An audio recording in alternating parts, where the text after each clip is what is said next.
여러분, 우리가 그리스도인으로서 살아가는 것은 바로 하나님의 뜻을 알고 그것을 순종하기 위함이지요. 왜냐하면 하나님의 뜻을 아는 것만큼 우리가 이 믿음의 생활, 신앙생활을 가장 잘할 수 있는 것은 없기 때문입니다. 조금 전에 표대라는 그 가사의 내용이 나왔는데, 그 표대가 잘못되어지면 우리는 엉뚱한 방향으로 가게 됩니다. 그래서 그 표대가 올바르게 되어 있는지는 그 말씀이 바로 우리의 표대로 기준이 되어야 한다는 것을 말해 주시오. 아무리 우리가 신앙생활을 열심히 하는 것 같아도 우리가 귀로는 말씀을 듣지만 그 말씀이 내 삶의 중심과 그리고 삶의 온전한 힘으로 작용하지 않는다면 우리는 다른 표대를 향해 이 세상의 다른 표대처럼 흘러가는 모습을 담게 될 것입니다. 우리는 성경에서 이 귀한 말씀을 깨닫습니다. 여러분 아시는 달란트 비유처럼 우리 모두에게는 하나님께서 은사를 주셨습니다.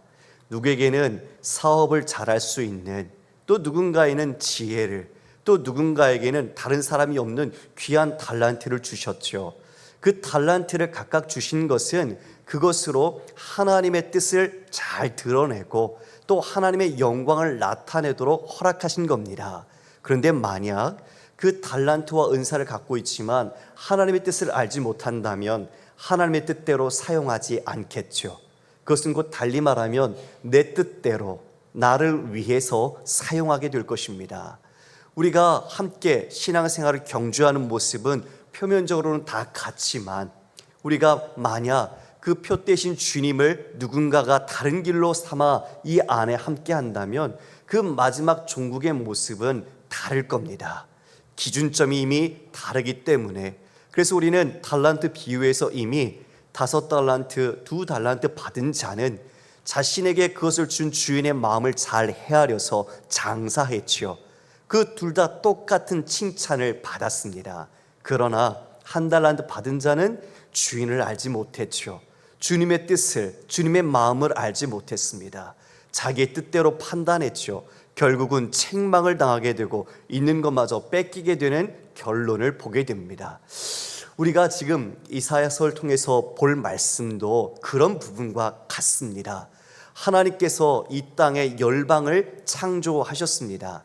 그리고 그 열방에게 하나님께서 어떤 분이신지를 말씀하시고 하나님의 뜻 가운데 순종하도록 이끄셨습니다.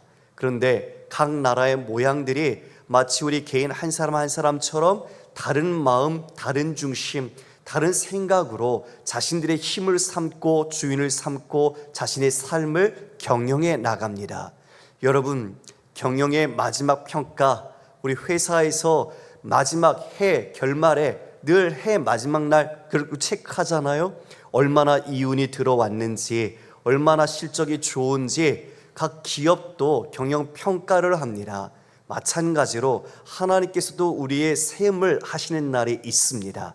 하나님께서 우리의 삶을 맡기신 것, 그것을 잘 경영하여 하나님 뜻 가운데 올려드리면 우리는 기쁨이 넘치겠죠. 그러나 그 경영을 내 마음대로 내 뜻대로 한다면 마지막에 우리가 무엇을 당하게 될까요?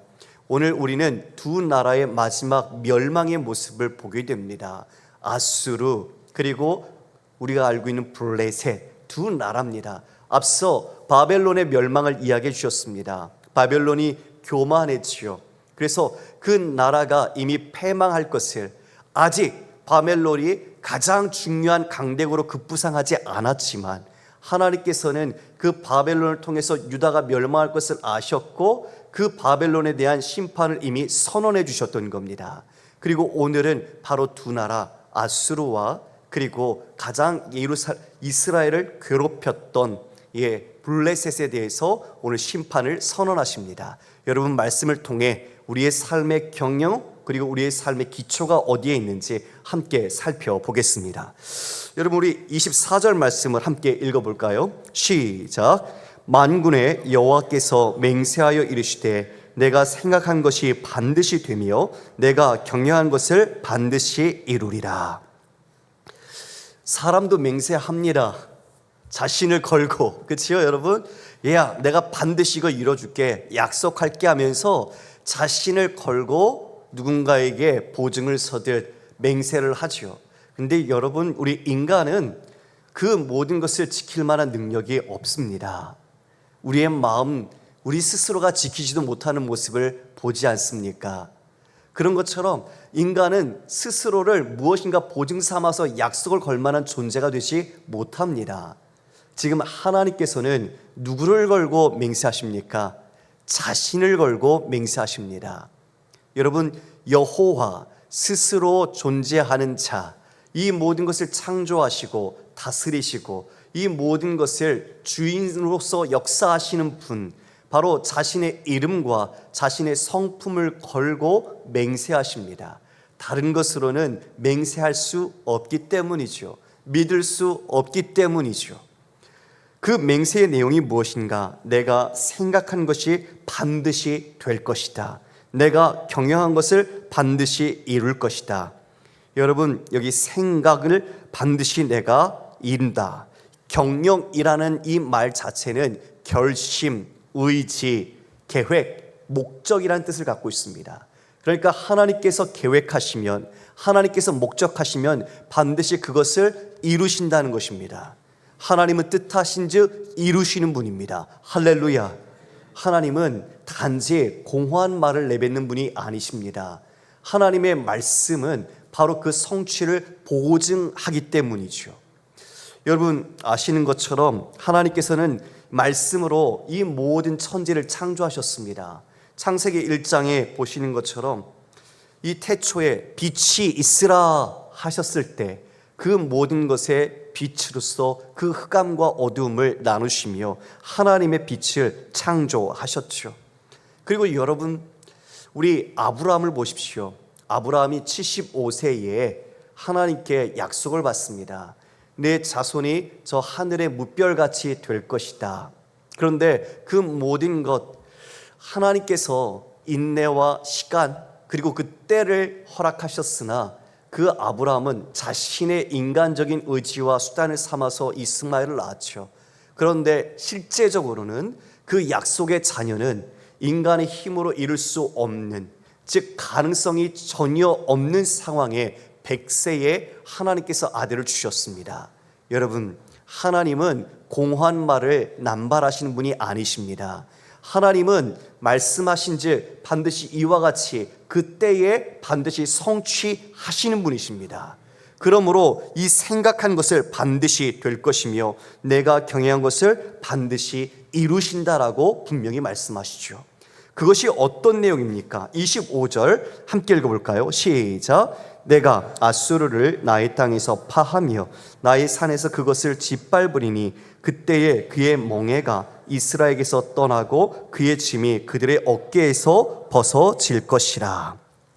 아수르를 나의 땅에서 파하겠다. 그리고 나의 산에서 짓밟겠다고 말합니다.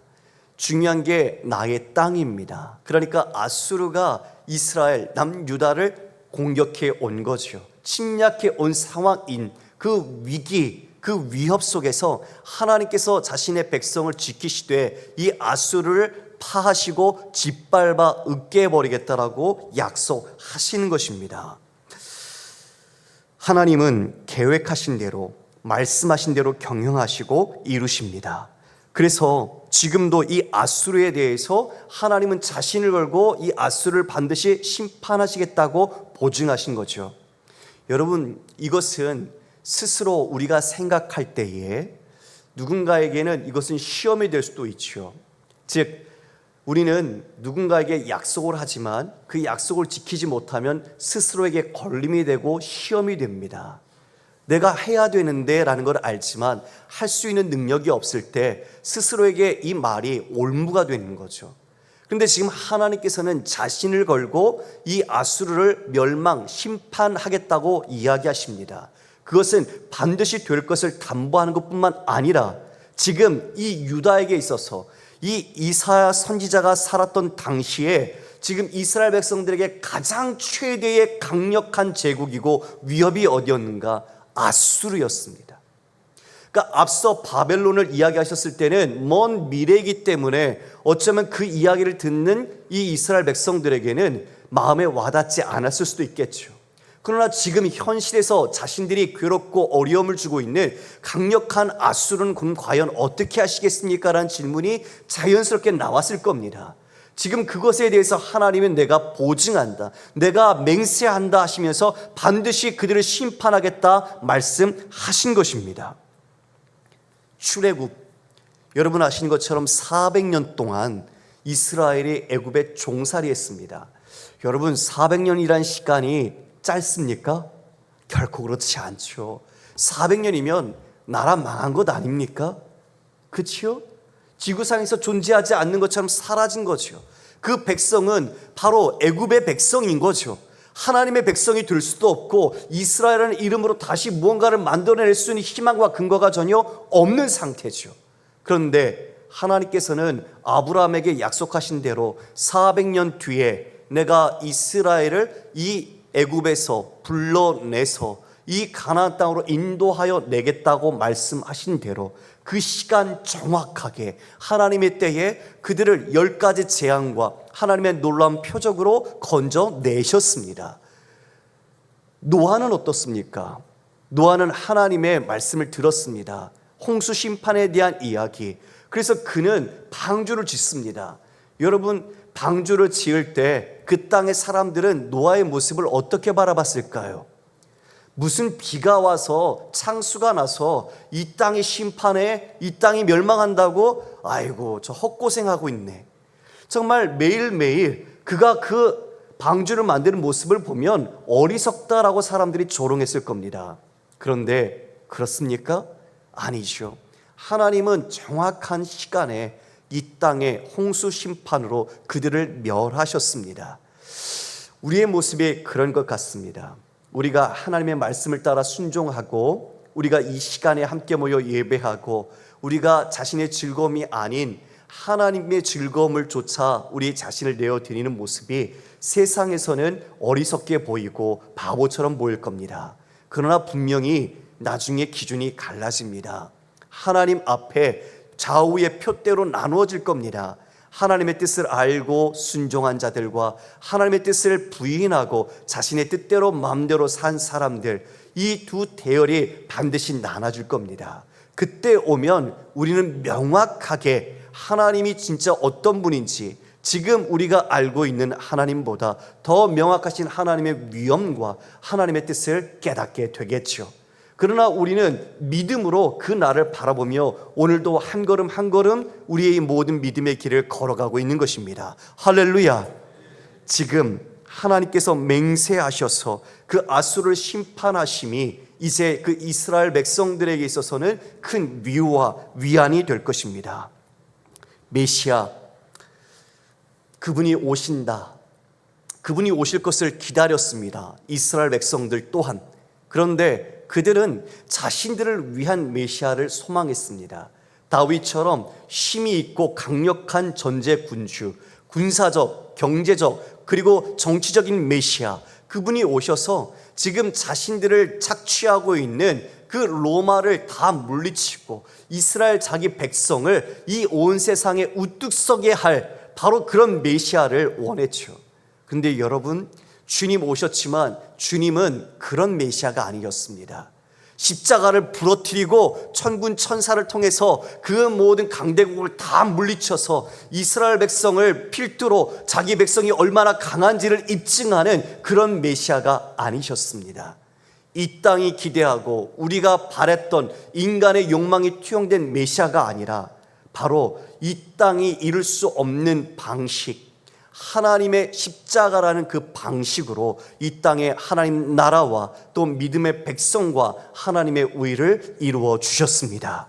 그 길이 바로 우리가 가야 할 믿음의 길입니다. 그 길에서 벗어나게 되면 여러분 종말엔 심판일 뿐입니다. 지금 오늘 아수르가 자신의 힘을 온전히 의지하고 교만하여 하나님께서 막대기로 사용하셨으나 그들은 열국을 자신의 밑에 놓으면서 자신들이 그들을 다스리려고 했었죠. 결국 어떻게 됩니까? 파쇄되고 짓밟고 그때에 그의 멍에가 이스라엘에서 떠나고 그의 짐이 그들의 어깨에서 벗어질 것입니다. 25절의 주어가 내가입니다. 하나님이 하신다라고 분명히 말씀하셨습니다. 26절에 이것이 온 세계를 향하여 정한 경영이며 이것이 열방을 향하여 편 손이라 하셨나니. 여러분, 온 세계를 향해 하나님이 이 모든 역사의 주관자시고 이 모든 섭리를 이루시는 분이시다. 그러므로 이 모든 경영, 계획, 생각, 이것을 가지신 분, 그리고 열방을 향하여 그 권능으로 실행하시는 분, 즉 계획하시고 실행하시는 하나님께서 이 모든 것을 이미 결정하셨다. 그러므로 하나님이 정하신 것은 반드시 되고야 만다는 것을 역사 속에서 우리는 보게 되는 거죠. 주님이 자신을 걸고 말씀하신 게 무엇입니까? 내가 하나 안 하나 봐라. 내가 함으로써 이 모든 것을 성취한다면 그 다음 숨겨진 의도가 뭘까요? 너희들이 나를 믿어야 한다. 주님은 늘 먼저 찾아오셨습니다. 여러분, 오늘 우리가 5절에 보면 바울도 그렇지만 바울이 고난의 밤, 고통의 밤에 있을 때 주님이 먼저 찾아오셨습니다. 그리고 주님은 우리에게 필요한 말씀과 은혜를 베풀어 주시죠. 그래서 우리가 주님께 나아갈 수 있는 것이죠.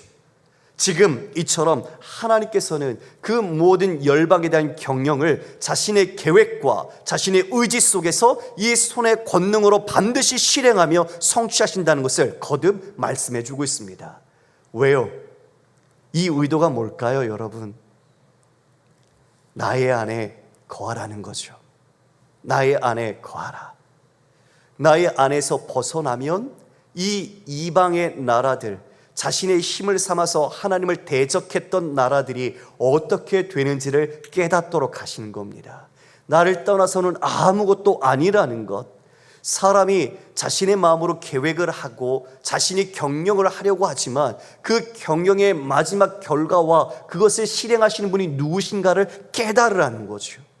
그 모든 것이 누가 주체가 되셔야 이 일들이 이루어지는지, 그리고 그 일의 결과가 누구로 말미암아 이루어지는지를 보게 하시는 거죠. 아무리 파수꾼이 그 아침이 오기를 기다리며 깨어 있어도 여호와께서 지키지 아니하시면 그 파수꾼의 경성함이 허사고 자기 집을 세우려고 부단히 잠을 자지 못하고 그 수고에 떠오르며 노력을 해도 하나님이 그 집을 세우지 않으면 그 집은 무너지는 겁니다. 여러분, 그래서 우리의 신앙은 기초 싸움입니다. 어느 반석 위에 집을 짓는가, 이것이 순종이냐 아니면 불순종이냐를 가르는 것이죠. 하나님의 말씀, 그 반석 위에 주체를 놓은 자는 그 모든 창수와 비바람이 나도 무너지지 않습니다. 그러나 다른 사람 보기에 비가 번쩍하고 더 화려하고 더 빨리 아름다운 집을 지었다 할지라도 하나님의 손길 안에 창수와 비바람이 나는 순간 그 모든 주처마저도 다 사라지게 되는 것이죠. 할렐루야. 그래서 우리는 기초의 싸움을 하는 겁니다. 아수르, 그리고 지금 있는 블레셋, 그들은 다 하나님을 대적했고 이스라엘 백성들을 괴롭혔습니다. 그러나 그들의 마지막 말로는 하나님의 손에 의하여 이와 같이 파멸당할 것을 예언하시는 것이죠. 27절 우리가 함께 읽어볼까요? 시작. 만군의 여호와께서 경영하셨은즉 누가 능히 그것을 패하며 그의 손을 펴섰은즉 누가 능히 그것을 돌이키랴. 아멘. 아무도 그것을 돌이킬 수가 없습니다. 너의 행사를 여호와께 맡기라. 그리하면 내가 경영하는 것을 이루리라. 할렐루야. 이게 지혜입니다. 여러분, 이게 진짜 지혜입니다. 우리가 하는 모든 행사, 우리의 모든 삶을 여호와께 맡기는 것, 그것이 진정한 지혜고 가장 최고의 복입니다.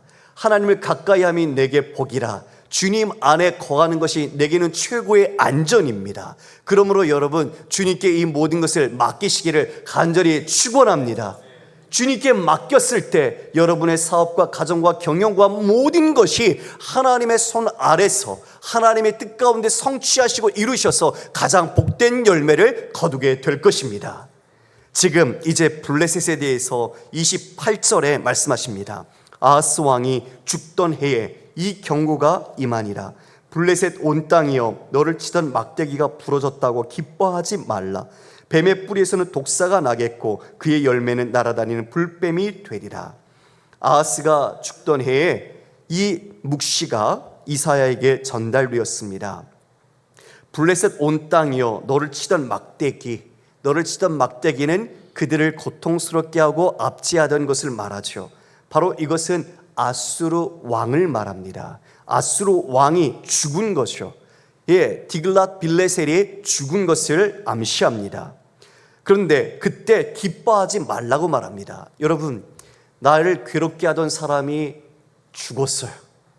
눈의 가시처럼 나를 고통스럽게 하던 사람이 눈앞에서 사라졌어요. 그러면 여러분 환호를 부르지요. 외치지요. 잘됐다. 정말 벌받았다. 이런 말이 나오게 되지요.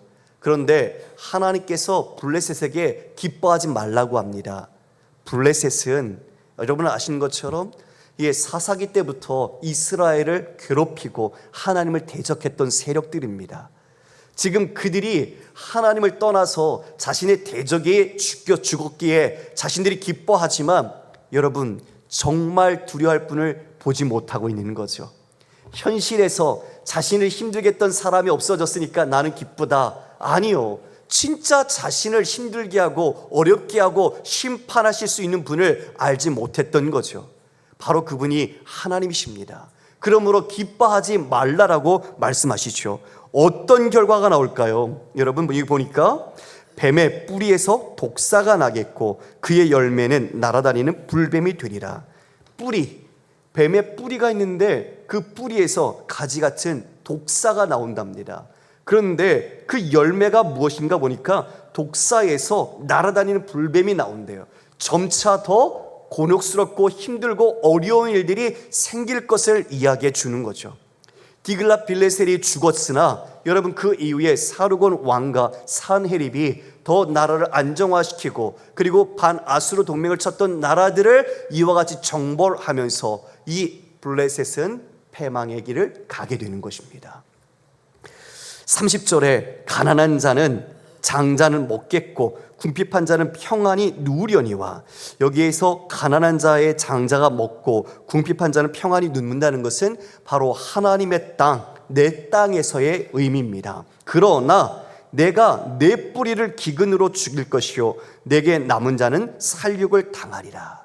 이스라엘 백성들은 이처럼 가난하고 궁핍한 자들이 먹을 수도 있고 평안히 눕지만 너희 블레셋은 내가 내 뿌리를 기근으로, 즉 그들이 포위당해서 기근으로 말미암아 고통을 받을 것이요 또 칼로 말미암아 너희들은 살육을 당할 것이다. 이렇게 하겠다라고 하나님께서 이미 의지를 갖고 말씀하신 겁니다. 그러므로 성문이여 슬피 울지어다. 성문이여 부르짖을지어다. 그 튼튼하고 누구의 대적도 공격도 막아낼 수 있었던 그 성문, 그것을 지금 의인화해서 표현하고 있지요. 슬피 울어라, 부르짖어라. 다 부서지고 다 무너지게 되는 것이죠. 너 블레셋이여 다 소멸되리로다. 대저 연기가 북방에서 오는데 그 대열에서 벗어난 자가 없느니라. 북방에서 누가 옵니까? 아수르 군대가 오는 거죠. 블레셋은 여러분 애굽과 국경을 같이 하고 있습니다. 그래서 이 아수르가 애굽을 치기 위해서는 블레셋을 지나가야 되죠. 그래서 블레셋은 늘 친애굽 정책을 쓰면서 아수르에 대해서 대적을 했었습니다. 그러니까 이 자기가 살기 위해서는 블레셋 입장에서는 아수르와 친하게 지내든 아니면 이 애굽과 친하게 지내든 했어야 되는데 국경을 맞닿은 애굽과 함께 더 친화 정책을 썼던 거죠. 그래서 그 애굽을 치기 위해서 아수르는 먼저 블레셋을 공격해야 했던 겁니다. 지금 이처럼 북방에서 내려오는 그 연기, 바로 아수르의 군대가 이와 같이 너희를 진멸할 것을 하나님께서는 말씀해 주신 것입니다. 32절을 함께 읽어볼까요? 시작. 그 나라 사신들에게 어떻게 대답하겠느냐? 여호와께서 시온을 세우셨으니 그의 백성의 곤고한 자들이 그 안에서 피난하리라 할 것이라. 이것은 블레셋이 사신을 보냈습니다. 유다에게. 그래서 저 반아수르 정책에 같이 동참하자. 우리가 같이 힘을 모아서 저 아수르를 우리가 함께 대적하자라고 이야기를 했던 거죠. 그런데 이사야를 통해서 말씀을 미리 주셨습니다. 뭐라고? 여호와께서 시온을 세우셨으니 그의 백성의 공고한 자들이 어디 안에서요? 그 안에서 피난하리라. 즉 이스라엘 백성은 어디에서 안전함을 보호받는다? 하나님 안에서. 하나님 안에서 보호받을 것을 그 사절단이 왔을 때 이야기하도록 이사야를 통해서 먼저 말씀을 해 주셨던 겁니다. 성도 여러분, 아수르 어떻게 그 고난과 아픔을 당하게 됐을까요? 가장 강력했던 아수르가 어떻게 그들이 패망의 길에서 고통을 받았을까요? 우리 이사야서 말씀을 함께 좀 보겠습니다. 이사야서 37장 36절 이하의 말씀입니다. 여호와의 사자가 나가서 아수르 진중에서 18만 5천인을 쳤으므로 아침에 일찍 일어나 본즉 시체뿐이라. 이에 아수르의 사네리 왕이 떠나 돌아가서 니느웨에 거주하더니 자기 신 니스록의 신전에서 경배할 때에 그의 아들 아드람멜렉과 사레셀이 그를 칼로 죽이고 아라랏 땅으로 도망하였으므로 그의 아들 에살핫돈이 이어 왕이 되니라. 예루살렘을 포위했습니다. 무려 18만 5천 명이라는 대군을 이끌고. 그런데 하루아침에 이 모든 대군이 멸절당했습니다. 마치 그 죽음의 재앙의 10번째 재앙처럼 여호와의 사자, 죽음의 사자가 그들을 하룻밤에 다 도륙했던 것이죠. 그래서 강력했던 사렙은 다시 돌아가게 됩니다. 결국 그는 죽임을 당하게 되고 그 나라가 어려움을 당하게 된 것이 역사적으로 나타나게 되었죠. 지금 오늘 우리는 말씀 속에서 여러분 블레셋의 패망과 그리고 아수르의 패망을 봅니다. 그런데 여러분 우리가 한 가지 함께 생각할 것이 있습니다. 믿지 않는 자들, 그들이 이와 같이 마지막에는 하나님의 심판을 당할 것을 우리는 알고 있습니다. 그러나 우리는 구원받았기에 그들의 심판을 마냥 즐거워할 수 있을까요? 그것이 마땅하다고 우리가 말할 수 있을까요? 여러분, 우리가 이것을 안다면 우리는 오히려 그것을 기뻐하기보단 그들에게 안타까움과 긍휼의 마음으로 이 하나님의 뜻을 전해야 한다는 것이 바로 오늘 이사야를 통해서 우리의 마음속에 새겨야 할 뜻이 아닐까 싶습니다. 내가 미워하고 나를 힘들게 하고 내게 곤혹스러움을 주는 사람을 제하여 주옵소서. 그것이 아니라 그 사람 때문에 내가 기도하고 내가 그 사람 때문에 주님을 가까이 한다면 그게 오히려 은혜가 아닐까요? 우리는 다시 한번 하나님께서 나를 지금 이러한 이스라엘 가장 약하지만 그 주변의 강대국 사이에 두심으로써 하나님을 경외하고 하나님께 온전히 의지하도록 만들었던 것처럼 여러분이 어렵고 힘들지만 그 모든 것이 하나님께로 우리가 가까이 가고 하나님을 붙들 수 있는 은혜가 된다면 우리가 그 뜻을 깨달아서 우리의 힘들게 하는 자들, 우리의 마음을 아프게 하는 자들에게 우리는 이 말씀 하나님의 복음과 생명을 반드시 전해야 할 것입니다. 여러분, 주님께서 원하시는 것 오늘 우리에게 물으실 겁니다. 만군의 주 하나님을 의지할 것이냐 아니면 인간의 힘을 의지할 것이냐. 여러분, 무엇을 의지해야 될까요? 답은 자명합니다. 다시 한번 여러분의 삶을 이 말씀 앞에 기준으로 놓고 판단해 보십시오.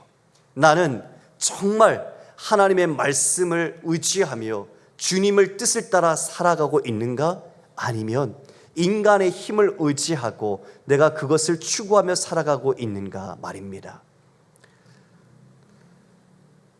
주님 미리 그 믿음의 길 가시면서 우리에게 승리를 약속해 주셨습니다. 그리고 우리는 그 승리를 알고 이 세상을 우리가 믿음으로 걸어갑니다. 비록 어려움과 고난은 있지만 이 모든 경영이 하나님의 손에 있다는 것을 우리는 반드시 믿어야 할 것입니다. 여러분, 말씀을 여러분의 삶에 적용하셨으면 좋겠습니다. 우리가 듣고 아멘 하지만 진짜 내 삶의 경영권, 그 주권을 하나님께 드리고 있는가? 하나님의 말씀을 듣고 그 말씀대로 내가 진짜 어렵지만 순종하기 위해 몸부림치고 있는가? 그리고 주님의 뜻이 나를 통해 이루어지기를 힘쓰고 있는가? 그것이 우리가 가장 안전한 길이고 가장 지혜로운 길이고 가장 생명의 길을 가는 방법입니다. 오늘 이 두 나라는 패망을 당했지만 역사적으로는 이스라엘을 괴롭혔던 나라들입니다. 세상의 힘과 권력을 가지고 그 모든 것에 떵떵거렸던 그런 힘을 가지고 있던 나라들이죠. 그런데 우리가 혹시 그런 힘, 그런 권력, 그런 능력을 소망하고 있지는 않습니까? 우리가 오직 주님만이 나의 힘이시고 주님만이 나의 복이시며 주님만이 나의 구원 되심을 믿고 우리는 주님께 온전히 붙어 있어야 할 것입니다. 우리는 어떻게 살아야 할까요? 여러분, 하나님을 신뢰하십시오. 계획부터 성취까지 실수 없이 완벽하게 성취하시는 하나님을 믿고 그분께 모든 것을 맡기십시오. 지금 힘들고 어렵더라도 하나님은 여러분을 향한 선한 계획을 갖고 계십니다. 그 가지심이 바로 성취로 이어질 것입니다. 에레미야 29장 11절 말씀처럼 너희를 향한 나의 생각은 평안이요 재앙이 아니라고 하셨습니다. 어려움이 있지만 오히려 우리가 그 말씀의 붙듦이 우리의 살아있는 믿음의 증거일 것입니다. 그리고 인내로 여러분의 구원을 이루십시오. 인내로 여러분이 그 모든 것을 감당하십시오. 하나님의 시간표가 우리하고는 다르지만 하나님의 때에 여러분이 하나님이 기뻐하시는 일을 반드시 이루실 겁니다. 아브라함이 25년을 기다렸고 그리고 이스라엘 백성도 애굽에서 400년을 기다렸습니다. 그러나 약속이 성취되었습니다. 그리고 마지막 우리가 순종하며 나아갑시다. 하나님의 계획이 이루어지는 과정에서 우리에게 필요한 것은 순종입니다. 할렐루야. 순종, 바로 신뢰와 믿음, 그것을 따라 우리가 주님 갈 때 우리의 마지막의 모습이 하나님 안에서의 기쁨과 영광으로 나타나게 될 것입니다. 당장 우리가 어렵더라도 하나님께서 그 계획하신 즉 이루신다라는 것을 우리가 신뢰할 때 여러분의 삶에서 다시 한번 경영권을 하나님께 다 내어 드리시고 그리고 오직 그분만을 바라보며 뒤따라 가심으로써 하나님이 이루신 놀라운 역사를 경험하는 우리 사랑하는 귀한 광주영천교회 성도님 되시기를 주님의 이름으로 축원합니다.